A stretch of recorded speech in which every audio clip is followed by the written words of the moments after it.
Hello and welcome. You are listening to the Investor Lab, the auditory epicenter for passionate people seeking a life of freedom, choice, and abundance. And if that is you, welcome. It's a pleasure to be spending a little bit of time with you today. And you're actually, if you have any interest in getting a little bit geeky, if you're getting interested in getting a little nerdy around property data, then you're going to love this episode. I was joined today by a guy named Kent Lardner. He's a legend in the game. He's been instrumental in so many aspects of the property industry from a data perspective that we now take for granted.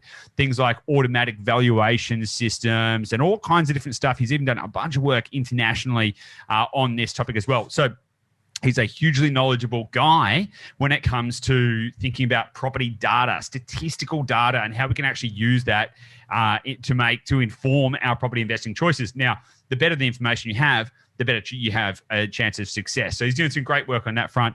Now, I had a lot that I wanted to talk to Kent about that I had, prior to the episode, had prepared a whole list of questions I was going to dig into with him. But we started out actually really going wildly off-piste, but I think you're going to love it. We started talking about valuing properties in China and all kinds of stuff. We talked about why you should look at SA3 areas and what they are when you're making your decisions. We talked about some of the drivers of growth and where we see the property market going over the next year. So there's a lot of ground to cover in this episode, and I highly recommend you listen to it all the way through. Kent is a very interesting guy to talk to. We do go very nerdy on this, which is very apt because one of his businesses is called The Property Nerds. There'll be a link in the show notes to all of that kind of stuff. So without any further ado, before we jump into the episode, I always forget this. Before we jump into the episode, please make sure you subscribe, like, share, do all the good stuff, because if this is valuable to you, it's probably going to be valuable to somebody else. And our mission is to transform as many lives through property investing as possible. So please help us do that. And look, if you want to connect with us direct, just head to dash.com.au or theinvestorlab.com.au. Reach out to us, get access to heaps of free resources, tools, guides, all kinds of different stuff to expand and accelerate your property investing journey. So without any further ado, let us get stuck right on into it. And I look forward to seeing you on the inside.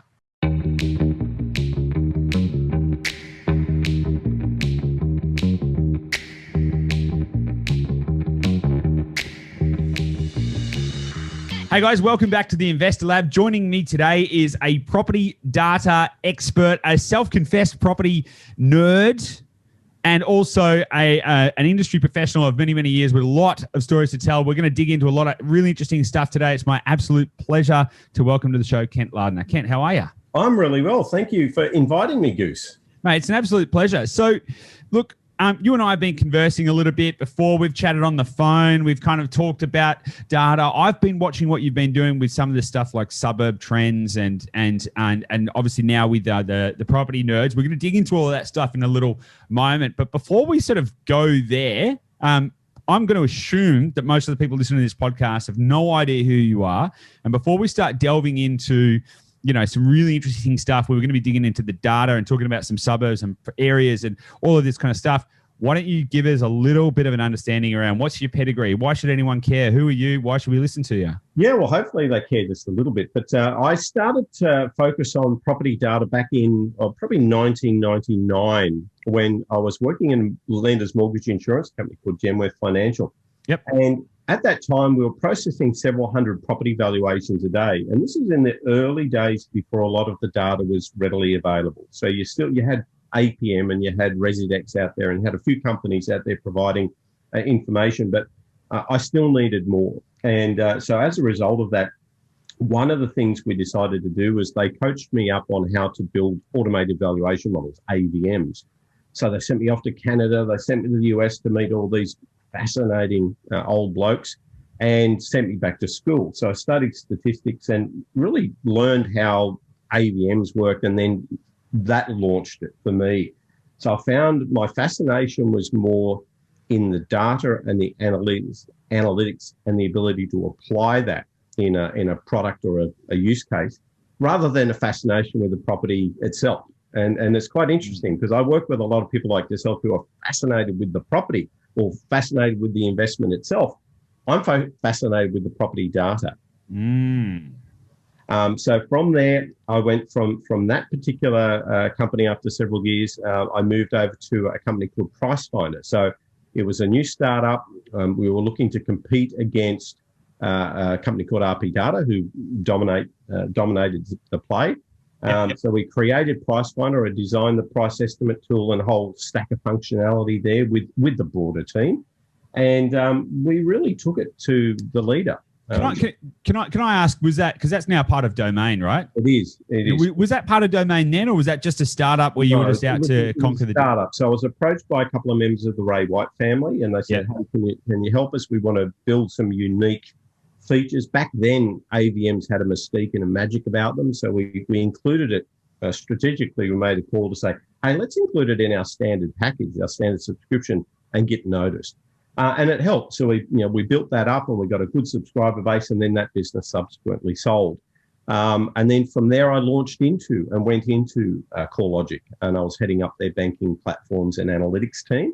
Mm-hmm. And then from there, I was approached by a lovely bunch of people from China who wanted to create the RP Data of China.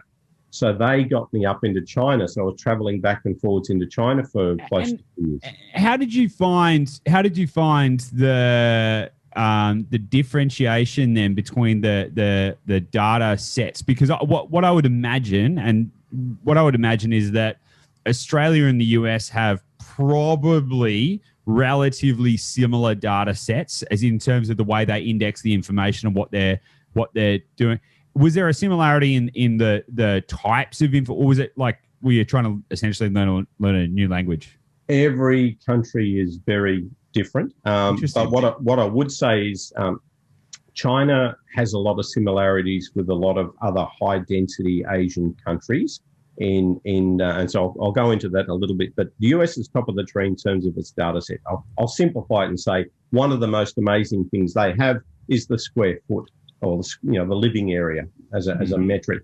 Whereas what Australia's got is good sales data, and we've got attributes in bed, bath, parking, but our floor plan information is a bit patchy, and it's very hard to use any data set that's not population level. So you need it really for you need it for every property that's going to enter the modelling. So that was the difference between the US and Australia. But when we come to China, there was a real challenge in identifying the single source of truth as to what the sale price was. And ultimately what we found is the most reliable value was the per square foot or per square metre advertised rate on the listing. So the public listing became our most reliable source. Then you could patch that in with other sales records that might have come through the banks, for example, or through the appraisal company. So can I just ask a question on that? So what you've said there was that in China, the most reliable and accurate metric for the value of a property was essentially the listed sale price. Was the advertised listing price. So the square foot there. But there was a catch. The catch was you didn't know what the individual unit number was. You knew what the strata block was, or the apartment building, and you knew what floor it was on, but they didn't divulge the actual unit number. So it's quite interesting. So in Australia, for example, there's a small percentage of agents that might list the property and don't divulge the address. Yeah. In China, all they do is they'll divulge the apartment building that it's in. What building, what floor, that's it. So you don't know what way it's facing, you don't know. I know you will know aspect, you'll know north, or north. So aspect is a big feature. Is there photos? There's photos. Okay. There's total floor area. And so why does it matter what number it is then? Well, that's an interesting point. The only reason why it would ultimately matter, and as that applies and is used in models in Australia and the US by comparison, is the historical information. So if you don't know the exact unit number, you wouldn't be able to match it. You wouldn't match it to a prior record that's sitting in the database that says this last rented or this last sold for whatever 5 years ago or how many years ago. And that indexation approach is a pretty solid methodology widely used in the Western markets, but we couldn't use that in China. So does that mean you couldn't determine average growth rates? You can, but you're doing it a slightly different way. You're doing it the typical way. You're using medians. Okay. And I've got another question on the I didn't realize we were going to jump into this podcast and start talking about Chinese real estate. This is great. Neither did I, but that's okay. Here we are. Okay, so what you're saying is that the most reliable valuation metric that you could do in an automated valuation sense, not the was the market advertised rate with what we could access. Now, if you could access, if the government is looking and planning and has been planning a long time. But at that time, not hypothetically, at that time. So that's an interesting point, right? Because there are a lot of people in Australia who say things like, oh, it's impossible to buy under market value because whatever the property sells for, that's the market value. So how do you position that? Because in that sense, then, like, does whatever it's listed for is whatever it sells for? Is that actually what it's just? Is that the only way that we can ever know what it's worth? Or can you? How do you? Come on, dig into that. Let's go. The opening statement was it's really hard to know what the source of truth is. So is the sale price that you get, is that the sale price that they're giving the government to pay their stamp duty or pay their taxes? Or is that the price that they're giving to somebody else? So sometimes you don't really know what the accurate single source of truth as to what that final sale price was. That was always a challenge. What about here in Australia? What about applying that thinking to here in Australia? Yeah. So so the question is, how do we know if I'm buying below market, or has it been a wood duck sale? Yeah. Because people are paying over the odds, which is happening in regional Australia, where people are exiting Sydney and they're paying 10% over the odds. And that's driving the market up. So the question ultimately is, well, was the price 10% lower because that was the valuation that was truly put on it by a local, or is the price the inflated 10% price because it was purchased by an out of town Sydney sider with extra money in their pocket? It's an interesting question, and I almost have to argue, well, it's the price paid, whether it's overpaid or underpaid. The price paid is what enters your model. Okay, but if you were when you're looking at a property, if you can, we'll get into the accuracy of AVMs, I'm sure. But like if let's just assume for a moment that an AVM or an automated valuation model, right, is let's just say it's accurate, right? So let's just say that you use one of these AVMs, so CoreLogic or any others. And you look at a property and the AVM says with a very high degree of accuracy that it's worth $300,000. Yes. And then you manage to go and buy it for $250,000. Yep. That's good. Have you just lowered the market value of it, or have you just bought it $50,000 under market value? Well, what it means is you've normally got a dispersion or a range that the AVM will work upon based on the data that it's playing with and the sales and the comps that it's playing with. So, but typically as a nice unbiased estimator, the AVM, if the AVM is calculated without using the listing price, then it's a good unbiased estimator of the average market. So that's the way to think about it. So you don't know necessarily if that AVM provider has actually used the listing price and fed it back in. How would you know? Let's say you were using RP data, which is kind of the industry standard. Yep. Some methodologies. Now, everyone's got their own approach to this. One methodology is you take the listing price, and they call it the cheetah model. And nobody can ever beat the cheetah model. So what you do is you take the listing price and you feed it back in, and then you run the algorithm within a range around that listing price. So you're still pulling in comps, and it's still influenced by the other sales that are happening around it, but your starting point is actually influenced. So there is a bias from get-go because you've used the listing price. Totally, but hang on a second. You're just talking about feeding algorithms. Is this something that you can only do if you're working for RP data and you're in the data science division or something like that? How would this work in real time? Yeah, look, most I'm kind of talking about how would you know? How would you know? Yeah. And the question really would be, the only way to truly find out if you weren't inside would be to look at the distribution of errors. Now, what you want is to see if did that price, or here's a simple way. If I could see what the AVM was the week before it listed for sale, and then when it lists for sale, that price dramatically changes up or down in the AVM, that would tell me. So you'd almost have to kind of go through and do 13.5 million properties, 13.5 million AVMs, and store them, and then watch for the 10,000 that get listed next week. Why did you say 13.5 million? What is that number specific? Residential, typically how many residential dwellings that would exist in the geocoded national address file. Okay. So that's roughly how many properties exist in Australia right now. Residential properties exist. Give or take. Yeah. Yeah, I'm not going to pin you down to that. Yep. Yeah. Okay, awesome. So if you had a, I'm going a little tangential here because I like this, but if you had a process where you could generate all of those AVMs consistently and create a historical record of every AVM consistently over time and see what the statistical variations would be, and then let's just say it got listed for, let's say, 30% above the AVM, and then you could then go, and if you had the capacity to do it, you could then go and either reference the prior to listing one and go, well, that's probably what the value actually is. I'm not going to pay any more than that. Or would you then go and take the advertised price again and feed that back into the algorithm again? Well, you know what? I'd go old school on this. My approach to it is you do a CMA, your comparable market analysis. You look at the property and then you do a radius search around it and you hand pick the comparable properties. And that's very hard to beat because that's how valuers work and that's how most real estate agents work. So I think the ultimate approach to any challenging an AVM is the old school appraisal. The problem that I see though with CMAs or the manual appraisals, and this is something that I've seen, and it's something that I'm aware of with myself because obviously, I do CMAs myself and have a look at the actual market. The problem is it's so subjective, because, I might think one property is better than another property. I might look at it and be like, it's nicer, it's got better, it looks better inside.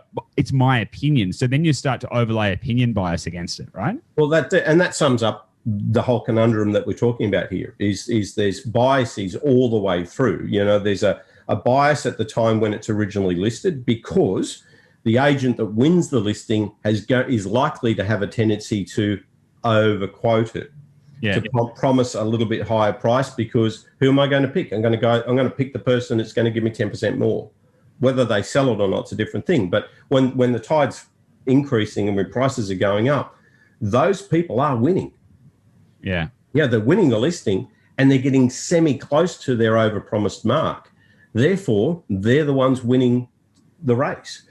So there's a bias from the outset, and that bias continues all the way through. The thing that the banks love about AVMs is there is an assumed lack of bias. It's a normal distribution of errors. That's the assumption that they like. So you touched on an interesting thing there about banks and AVMs. Now? Do they all use different? I know that you had a little hand in a lot of the banking platform AVMs somewhere along the way. Yes. Do different banks use different AVM algorithms? Why is it that sometimes if you wanted to get a refinance, it pays to actually shop it around to different lenders? Yeah. Well, that's true. It's true. Like each lender has their own panel of appraisers or valuers. So typically the AVM is selected based on maximum loan amount, maximum LVR, and location risk, and then overlaying with that AVM performance. So they're kind of your simplified array of rules that would dictate when an AVM can be used. So low risk, I'll use it. So typically what a bank would do, a sophisticated bank would use what they call a cascade. They'll pick two or more providers and they'll join them together. They do that some different approaches, different ways. So usually it's, a simplified approach might be first past the post. The one with the most accuracy historically is the one I'll use. Others might blend them together based on their accuracy. Others might say, if A agrees with B, then okay. So there's different ways you can approach that cascade. Yeah. Okay. All right. That's good. I want to move on from AVMs now because I know that you've got another interesting project happening right now. So you've done all this kind of stuff. You've worked with all of these bigger businesses, RP data. You've been involved in startups. Sounds like you're pretty entrepreneurial in nature.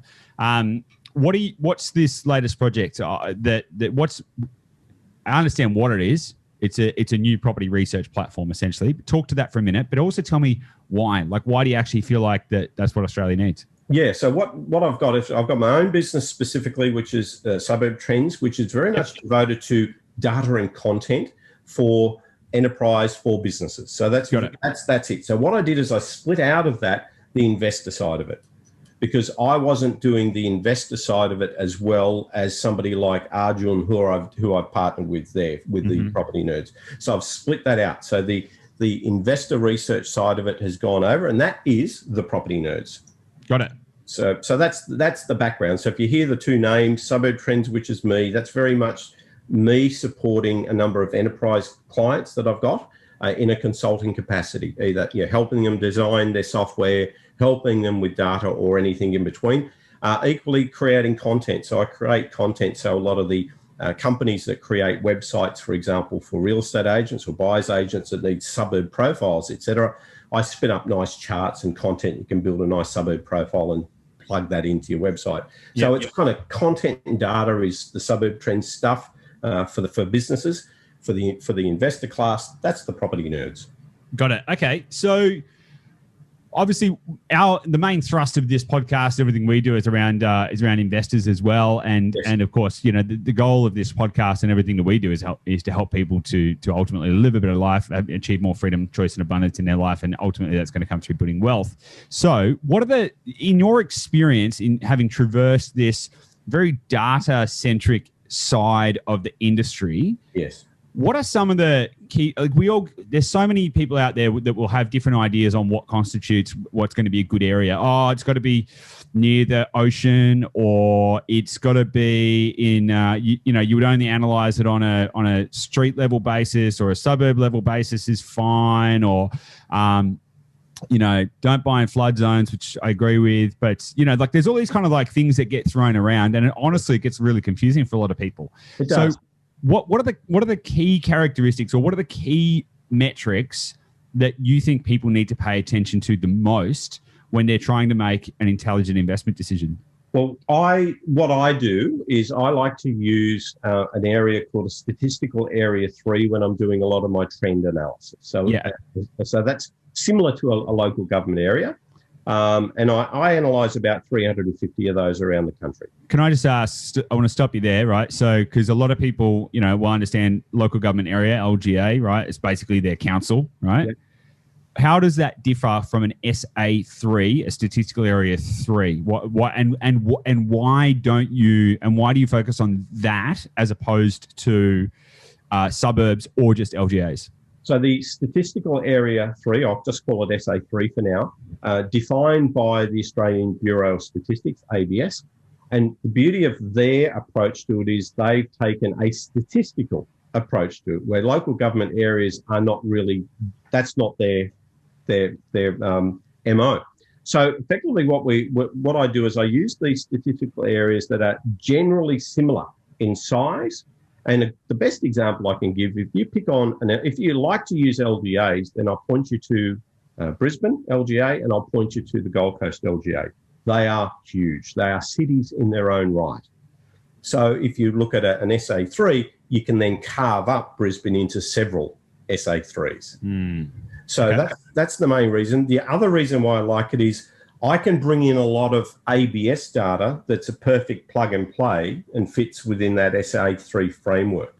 Another example is small area labour markets. It is published by an LGA level, but it's not as robust over time because a lot of LGAs merge and you need to go through that adjustment process. It's political, right? The lines often get drawn on political. Yeah, there's a lot of movement around as to what the boundary is, whereas the SA3s, whilst they can change, they're a lot more stable through time. So I've used SA3s for all of those statistical reasons. All right, I'm going to push this a little bit further before we move on. Why fair reasoning behind why not LGA and why SA3, but why not what's smaller than SA3? Does it go 5 or 1? No, SA2s are great. So I use SA2s. Yeah. So what they do is let's pick on the ABS approach. The smallest area that they divulge the census information is called an SA1. They've got something smaller than that called a mesh block, but it's too small because if there's 20 odd houses that they're going to divulge income levels for, it's too close to identifying people and divulging personal information. So the smallest area that they're comfortable to divulge all of that census information is called an SA1. So that's, there's about 55,000 of those across the country. And then it builds up. It builds up. SA1 fits into an SA2, et cetera. Now, SA2, I'm just general speaking here, it's about 2 to 3 suburbs big. So SA2s can be very, very handy. But the problem that I still found, and I did a lot of work at the SA2 looking at that as my holy grail for a while, until I drew the conclusion that SA3s were the better place to do my modelling. And the reason why I say that is the distribution. It's just a much more normal distribution when you get up to that larger sample size of an SA. So you're talking about statistical distribution. Okay, so a different way to think about that, and something that might paint a different picture for people to understand. The way that I would think about that is, so for example, if you said to someone, a lot of people, we buy in major regional centres as well as capitals, but a lot of people think regional, and they think regional could be a tiny country town. Now, if you look at a tiny country town versus, let's say Bendigo as a major regional centre, and then I don't know, Mudgegonga West or something like that as like a small country town. What you tend to find in country towns, tiny small ones, because there's statistically less volume, median prices will be a lot more volatile. All you need is like one person who'll pay a lot for a specific property, and all of a sudden you can look at the data and it'll say, oh my God, the median prices in this area have gone up by 50% in 3 months. And you can it's quite misleading, but it's also very volatile. So what you're talking about is having enough statistical weighting that all of those little kind of nuances and volatilities kind of smoothen themselves out and give you a good distribution of info. Is that fair? Bingo. Perfect. So effectively what we're doing is we're ripping out the noise. Yep. Okay, cool. Makes sense. So when you're trying to build a model and you're trying to fit some trend lines and whatnot, you want to remove all that noise. And that noise can be made up of compositional bias. If there's a whole stack of new properties that sell, prices go up. And then when they sold, prices come down. I don't want that in my model. I want the true growth rate in the model. Okay, cool. All right, so good. I'll tick. I'll accept that. I'll accept SA3. Happy days. So all right. So what? All right. So now that we've gone, okay, forget about looking at suburbs. Forget about looking at LGAs. We want to look at SA3s. What do we want to look for? Well, what if I could just maybe back up there? I always look at suburbs, but I start with the SA3. Okay, got it. You start at the SA3 and then zoom in. And go down. And then and in some cases, we've got scenarios where some buyers agents that I work with start with the SA3 and go to the property. So they've got really 2 dimensions. They're finding the best property within the SA3. The suburb's still part of that decision, but you're not going through a suburb level filter first. So yeah. Do you think there's any benefit in that? Because the way our internal process works, we've built our own methodology around all of this. Our process is firstly looking at a national level or a state macro level, and then we look on an LGA basis, but I might tweak that up to an SA3, and we go step by step down. Perfect. And then look at the suburb, and then look at the streets, and we disqualify about 50-60% of suburbs sometimes. So do you think that that's a better approach, or do you think it's like if you get the SA3 right, she'll be right, off you go? I'd never go as far as a binary response there saying good or bad. To me, these are all different approaches, and some work in some situations. And got it. It's wrong to say that. Now, having said that, I love the street level metrics. And when you design AVMs, just circling back to the AVM, the street's a major variable in your AVM methodology. So you never ever discount street, and you can easily overpay by buying in the wrong street. I was going to say, do you have any, in your opinion or experience, your knowledge or whatever, have any idea how much the right or wrong street could change the growth? Oh, absolutely. Now you've always got that factor called price. So does the lower decile rank move in similar lockstep of growth as the top decile rank? Probably the answer over the last 10 years is it doesn't. Now, that might be different the next 10 years, but over the last 10 years, the winners have been the top decile bands. Okay, do you want to just throw that back in layman terms, right? Yeah, so the most expensive, the rich are getting richer. The most expensive spots are the ones that have had the biggest growth. Is that universally applied? So, for example, Vaucluse has a higher growth rate than Coober Pedy. I would argue that it's again, on average, and it does vary Of course, no one's going to string you up here and hold you down and say you said this. But if I were to look at if I list down the highest 10-year growth rates, and I split them up by SA3, and I look at the median prices or the current average price for all of these areas, or I do the same thing by suburb, guess which ones are at the top of the tree? The $1.5 million and above ones. So I just want to clarify, is that on total dollar gain or percentage growth rate? So it's on percentage growth rate. Interesting. Why? Well, look, there's a few theories here. I would argue that the wealthy are getting wealthier. You know, that K recovery thing, it's real. I think a lot of these areas that are very expensive, you picked on Vaucluse, a lot of that SA3 area, which would be eastern suburbs north, if you look at the percentage total owned, i.e. fully owned, if you go back to your ABS data, look at the percentage total owned. This is real wealth. This is, old money. I'm assuming what you're implying there is a lot of it is wholly owned, not mortgaged. Correct. There's a very high percentage of properties that have no encumbrance, no mortgage. It's fascinating because we live near that area, and I've often walked around looking at these places, thought about the mortgages, and I'm thinking, what mortgage? Yeah, I was always curious. I'm fascinated by that because I was always like, okay, they either must be earning a lot just to be able to pay for the mortgage, or they don't have a mortgage. Yeah. Interesting. Fascinating. All right. Okay. Well, what next? What should people be looking out for aside from trying to looking at that? So I like to, the geographical area, the SA3 is my first thing. And then what do I look at? I do like to look at the median trend, the 10-year growth path. That's part of the whole thing. I like to look at that. But equally, my lead indicator and what I like to use is inventory. So inventory effectively tells me how many months of stock there are. So how is it calculated is the question. If you've got 100 listings and on average, say you've got an average of 100 listings and on average 10 properties sell per month, 100 divided by 10 months of inventory. So what we do is we look at the count of total inventory per SA3. We look at that in absolute current terms, but we equally and importantly look at the trend, and we see if that's trending down. Typically, as a general guide, anything below 3 months of inventory is a very, very tight market with a lot of upward pressure on price.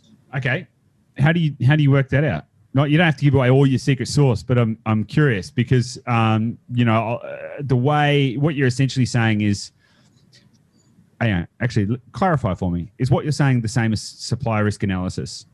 I think it is. I think that it's just a different dimension on it. Yep. A lot of people get confused with inventory and days on market as well. They are highly correlated, but it's as a standalone metric. I use inventory because it is the go-to throughout the United States. So why that hasn't been adopted here as the industry standard, I don't know. There's a lot of things we should adopt here, like stuff like measuring the performance of a property, like with things like internal rate of return, cash on cash return, all this kind of stuff. We look at all these weird metrics like gross yield and stuff like that, rather than going, okay, what's the actual return on my cash and thinking about these kind of stuff. So I think there's a lot that we could import. So inventory levels. So days on market is like how long does it take to sell a listing? Yep. Inventory levels are how many properties are for sale, but also how many are going to be for sale? The theory is this. If no other property was listed for sale in that SA3 now, so effectively everything new was stocked, there was no new supply, how long would it take for me to clear out all of that inventory? So if I look at just the stuff that's for sale today, how long is it going to take me to clear it out and have 0 properties for sale? That's the theory. Okay.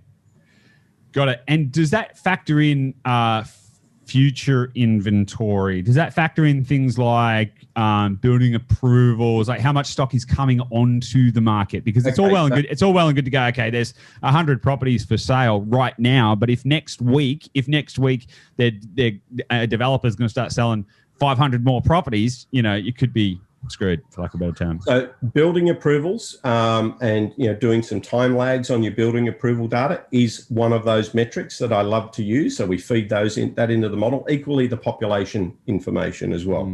So the ERP, I think they call it. So you're effectively looking at population levels at an SA3 level.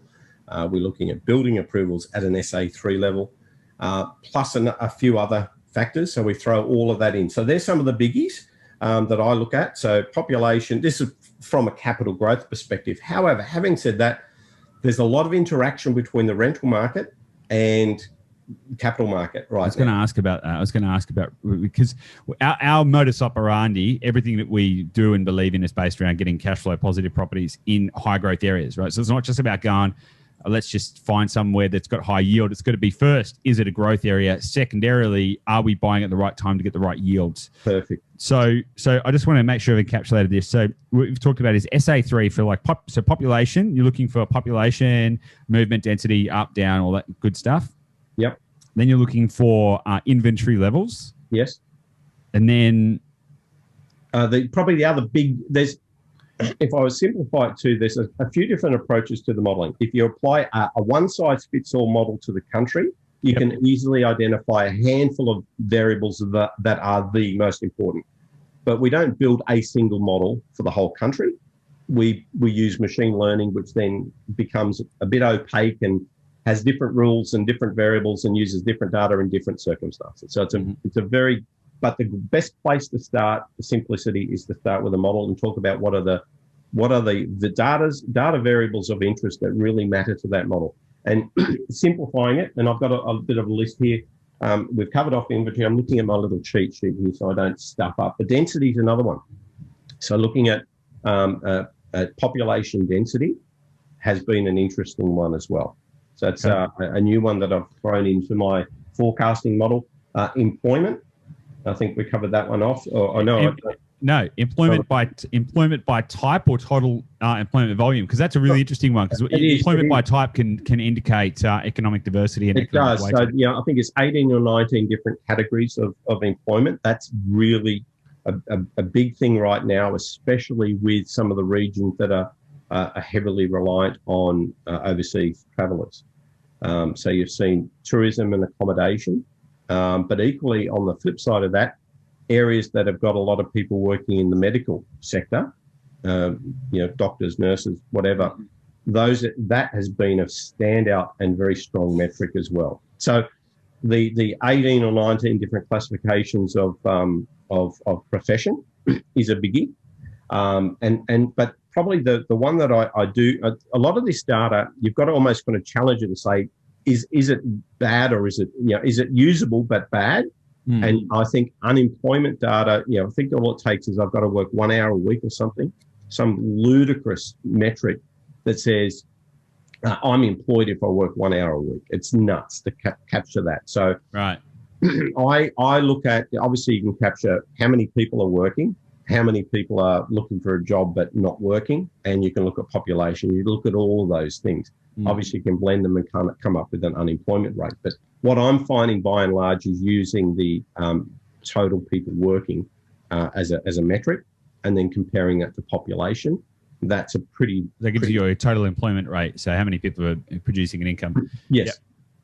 Yep. Okay. I'm looking, but I'd love to have down to an SA3 level or lower. I'd love to have hours worked. That would be, I think, nirvana, but I don't have access to that. Not yet. What role do you mentioned a moment ago about rents? What role does rents have in all of this? How to I know this, but how to articulate this in a way? What impact do rents have on property markets, growth, all of that kind of stuff? It's interesting. What we're finding is some new trends. We're finding that with COVID, there's been a bit of a shift to people who are looking to move out of the city and into a region. And the first thing they're doing, they're renting. That's pretty typical of anyone who goes anywhere. So if you've got for example, if you have a factory that opens up somewhere and it's going to employ another 1,000 people, they'll all go and rent first before they buy, right? Exactly. I think equally you've got a correlation between people who are being forced to rent because they can't find the property they want. So it wasn't planned. So there's a lot of that. So if you've got tight inventory, you're seeing a lot of dynamics happening between tight levels of inventory and rent prices being pushed up, and vacancy rates being pushed down because people can't find what they want, so they have to rent, etc. So there's some interesting dynamics happening, but more than ever now, I'm seeing the rental market connecting with the capital market, and a few ways that's happening. Pick on units in Melbourne, been in oversupply for some time. You know, we're talking thousands of properties that are 3 weeks vacant or more, you know. That's having a flow-on effect, obviously. So you've got areas where there's a high number, don't look at the percentage for a minute, but look at the count of properties that are vacant. Then you can start to kind of make sense of that and say, wow, if 1 in 10 of those landlords get sick of it, they might list their property. And we're starting to see an uptick in the number of properties that are ex-rentals listed for sale. Is that that's driving prices down? Well, there's two things. So obviously it's driving rents down is probably the first thing it does, because they try and get it rented, trying to get it leased. So the first thing you do is you lower your rent and push it out there. But if you still can't get it rented, then what do? You're at that conundrum. You know, do I flog it off and cut my losses? You know, and I'm reading in some of the forums that people have got 4 or 5 properties all in and around Melbourne, and they're just dumping them in one line. Unreal. What's your opinion on the Melbourne market then? Tell me your opinion on where that market is going. It's fascinating, and I think that the lockdowns, you've almost got to dilute whatever your opinion is because of the lockdown situation, and put a lot of your thoughts on pause. But there are some interesting trends that I don't think are going away. I think the first one is that it's starting to lose its heat, and it was a hot space driven by a lot of overseas migration. Yep.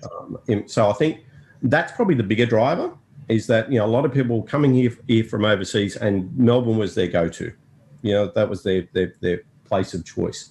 So I'm seeing that. The data is saying that inventory levels are starting to build up. Still not there for houses. They're still fine, but there's a significant step change up in Melbourne, Greater Melbourne housing inventory levels. So that's probably the biggie. And the flip side of that is a lot of the regions, the outer suburbs and outer regional areas in Victoria are doing well and have done well. Yep. So there's a couple of key metrics for me, but again, you'd almost want to wait. I wouldn't bet too early on what's going to happen to Melbourne. No, okay, fair enough. Do you think it's possible for people to predict, like, if you have enough data and enough machine learning, can you actually accurately predict the property market? I think it's a factor of time. So effectively, the longer time goes on, you've seen how it fans out. Your error prediction fans out. So effectively, you're predicting a year out, you can do a pretty damn good job as long as the all things equal assumption holds. Stays the same, as long as you don't suddenly get a coronavirus. Some crazy stuff happens, like and I kept on saying, an example, war. Could there be a war up in the South China Sea or something? You wouldn't even call that a black swan. It's a white swan. Because it's a possibility. It's a possible foreseeable potential event, as opposed to something completely a true black swan, right? Yeah. And COVID wasn't a black swan. It was a white swan. Are you sure? Why do you say that COVID was a white swan? Like, because I would say a lot of people disagree. No. The reason I say it's not my saying. The guy who wrote The Black Swan, Nassim Taleb. Yeah, Nassim Taleb. Yeah. He was the one who said it's not a black swan. On what basis? Was it just on the basis that, well, we kind of knew at some point there'd be a pandemic? Pandemic planning, game room planning was going on and has been going on for years. All you've got to do is Google what Bill Gates has been saying. Then what truly, like, I would suggest that there's probably some kind of war room, game room planning for almost every type of event. Does that mean that if we can conceive it, it's not a black swan? Well, and that's what the black swan is. The story being, nobody knew, other than the Indigenous Australians, nobody knew that a swan could be black until the Europeans visited WA. That's what a black swan is. It's WA. It's a challenging concept, though, because as soon as we can conceive something, then it can't be a black swan. Yeah, in theory. And, but it's interesting because, I say I'm deeply embedded in that book because I just read it again over Christmas because there was nothing else to do because it was raining all the time. So I'm kind of pretty trapped in his mindset. And his view is that any of these forecasters, we're all idiots. We shouldn't be doing it because we just don't know what the future holds. Yeah, it's an interesting one, right? Because we all want to try and see a little bit into the future, and there's a lot. We always try and be as accurate. We want to be as accurate as we can. What we are trying to say is, hey, based on what we know, this is what we think is going to happen. And people will search for that person who will give them that prophecy. They will look for those prophets and have done for thousands of years. So if I don't do it, someone else will take up that mantle. Yep. It might as well be somebody who cares about accuracy and can talk to the nuances and limitations of it. Okay, great. Well, that's probably a good little, because I know that you've by the time this podcast comes out, I think that you will have the top 20 regions to invest in Australia. So you're obviously making some big calls because a part of that is saying, I believe that this is what's going to happen in the future, right? So you're you're playing the role of the soothsayer to some degree. So what insights can you share?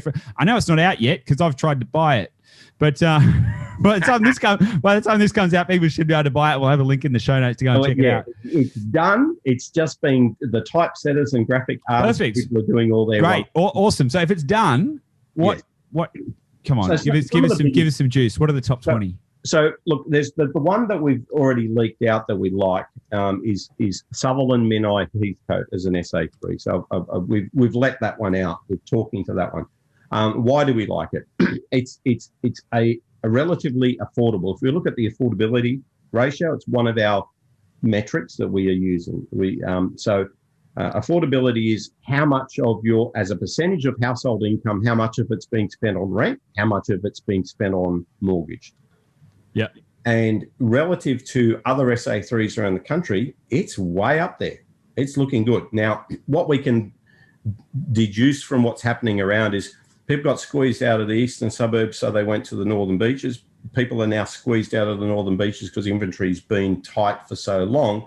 Yep. They're now getting jack of that, and now what are they doing? They're coming back down the other side. Okay, good. So I'm interested because what are the yields? What are the median yields in that area? Yeah, off the top of my head, I would need to pull up a spreadsheet to give it, but they're pretty good. So we do a number of filters. The yields look good, but what you want to do is kind of look at a suburb level when you get into the yields, and then equally what you want to do and be very careful of is we like to look at the 3-bedroom sale price median and the 3-bedroom rent price median. So we're actually doing it by property. If you do, yields usually are being applied at a suburb median for houses and a suburb median for rentals. And the problem is that works when your property is at the median. If you buy at the median and rent at the median, the yield's okay. So you need to try and deal with that. Yeah. So can you infer the property value by the capitalization rate? So for example, if the median rent in an area is 5% and you're buying a property that is yielding at 6%, does that infer that the property should actually be higher in value? You can in the middle. Because what it will mean is it will be way out and not accurate for the more expensive properties. Okay. It will be way out and not accurate for the really cheap properties. So when you say in the middle, you mean the sort of median price band? Exactly. Of national prices. Exactly. So if you're kind of looking at it as cap rates to derive, from cash flow or yield, can I derive the capital value? It will work in the middle, and it will start to get very wobbly and inaccurate at the tails. Okay. Can you sneak out another? Given that this episode's coming out in surely be a couple more leaks. What can you sneak out? What can you let us know? So because not everyone's going to want to buy in and around Sydney for a variety of reasons, price, yield, all of that kind of stuff. What I've done is I'm moving and just talking about forecast for inventory now. So I'm not talking about what we put in our the Property Nerds investor report, because it looks at a whole range of investment factors. If I just isolate and talk to capital value predictions and what I see is likely to happen, I'm just isolating I've just finished a nice machine learning run with all of these new data sets and just finished it yesterday for the podcast today. So I've got a couple of key things here. ACT is smoking hot. It's been hot for a long time, but it's still looking at there just seems to be no end to its undersupply situation. So the ACT generally, and I've got a few areas, if you look at the SA3s of Belconnen, Western Creek are in there. I think it's Gungalan, pardon me for not pronouncing it right. So, but the ACT generally, Tuggeranong, etc., it's just hitting it out of the park. So isn't that too late in the cycle there, though? Isn't it a little late? Well, it could be, because you'll probably see that the ideal time to get in is when the tide's turning, obviously. Of course, yeah. Point. But that doesn't always guarantee that it's not going to continue on. And the thing you've got with Canberra that's really interesting is a lot of the other economic variables: good, stable jobs, constant demand. So there's the undersupply situation looks to continue all the way through the next 12 months there. So there will be continued growth and people bidding up the price from my perspective. Okay, so that's a hot market that's likely to stay hot. What about one that's on the turn? What about one? Turn. That's interesting. My little summary cheat sheet that I've got sitting up on my computer screen here doesn't do that. So I would normally trip over myself and go, but here's one I prepared earlier. WA's on the turn. Yeah, I would actually go a little, sorry to jump in there.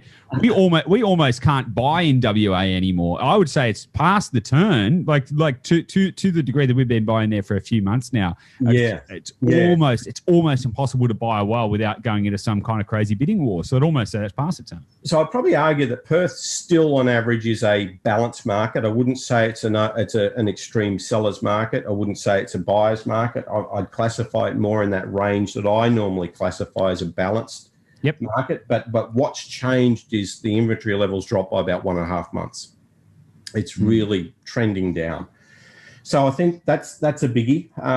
I think I mentioned that the Sydney beachside suburbs are all doing well and will continue to do well. Hobart, and then the other one Hobart's done well for the last few years. We know that, but COVID seems to really turn the heat up there. And the last one, and there is some bias here because I live in Newcastle, but Newcastle is doing well. Problem that it's got is a lot of the people who are coming to try and buy in places like Newcastle are coming up on the freeway, missing out on properties and getting pissed off, and then they disappear. So that's the challenge that it's got, is it's just, the quality available stock is not there for the type of buyers coming up from Sydney. Interesting. Maybe they should think about using a buyer's agent. That might help them. Time over again, when I was a Sydney sider looking to buy up here, I kicked myself and say, I should have bought a buyer's agent. Yeah. It's such a funny thing, isn't it? Because we've talked about the US a little bit in this, comparing data. But comparing like the psychology of how to buy properties, it's so different. Like over there, it's basically 50-50. You're always, almost always in a transaction, you'll have a selling agent and a buying agent. I mean, over there, they're sort of coagulated into just that they're just a realtor, and so you just whatever. But I think it's so funny here that there's still this in cultural belief that I'll just do it myself. And not only not valuing time, but also as you said, you get all this frustration. You go in there, you're not getting the deals, and end up sacrificing quality of life and stuff like that because you end up buying somewhere just ad hoc. You buy ad hoc, or you just take what's available, and you don't buy the optimal long-term option. You give up, and I think the buyer's agent will give you that, especially if you're moving out of town. So without a doubt, the buyer's agent for an out-of-town buyer makes a lot of sense. I think, though, as an industry, it's got a long way to go to educate people. A long way to go. I think it's exciting. I think it's a big cultural transformation that's happening in Australia. So yeah. Now, okay, so well, I'm interested. You've obviously got a passion for all of this kind of stuff. What's your big vision? Like, what are you trying to achieve? I know I love spreadsheets, data. I geek out on it. So I spend my free time just, pouring through spreadsheets. I've downloaded a few from Suburb Trends and just, geeked out on them and stuff like that as well. So I get the enjoyment factor of digging through this kind of information, but you seem to be trying to, there's a reason that you keep entering into new startup ventures and stuff. What are you trying to achieve? What's the goal? How could you change? How are you trying to change the world? Look, I would like to be known as somebody who can help take something that's difficult, hard to explain, or opaque and make it transparent and easy to understand. And the best way I can do that is through data visualization and good software products packaged in communication. So so what I'd like to do is to help as many companies, how many businesses out there. There's a stack of startups at the moment that are working in prop tech, real estate technology and whatnot. And I love helping them because the startup mentality is something that I'm just drawn to. I love these young, enthusiastic tech heads. I love the nerds. And if I can help them with my catalogue of errors, as I like to call it, I've got 20 years of errors that are all indexed in catalogues that I can share with people. Say, don't do this, or if you do it, think about this error that I made. That's probably my opening thing. And then from there, just get excited with these people who are creating products and help guide them. Sometimes you make good money out of it. Sometimes you're doing it for love. It's okay. Yeah, I think that's just the way. That's just the way of it, right? If you've got to love it, and then then it doesn't matter whether you're making money or not. You're just doing the thing you love. So yeah. Well, mate, I didn't even get through half of the things that I wanted to talk to you about on this podcast episode. Let's do it again. I think we're going to have to. Like we've gone in a few different directions, and there's about 1,000 more that I want to go. So we might have to get a bit more regularity on here and start digging into. I'll have to try and. I can tell both of us get a little tangential, so we might have to rein it in and really hit specific topics for one episode and go deep on a specific topic. But I've really enjoyed this. Now, if for the average punter out there, if they want to get access to some of that gold that's digging around, bouncing around in that scone of yours, is the best bet to go to the Property Nerds? Because you said Suburb Trends is for enterprise. That's for businesses. So if you're an investor out there or a buyer's agent out there and you want to kind of know or explore a little bit about what we've spoken about today, go to the Property Nerds. If you want to help me out, buy the report. Awesome. Well, I'm looking forward to reading it when I get it. I'm always looking to understand, to look at to find new ideas about how to expand the way that I'm looking at our own research methodologies too. So, Kent, I really enjoyed this conversation. Thank you very much, and let's do it again soon. Thank you, Goose.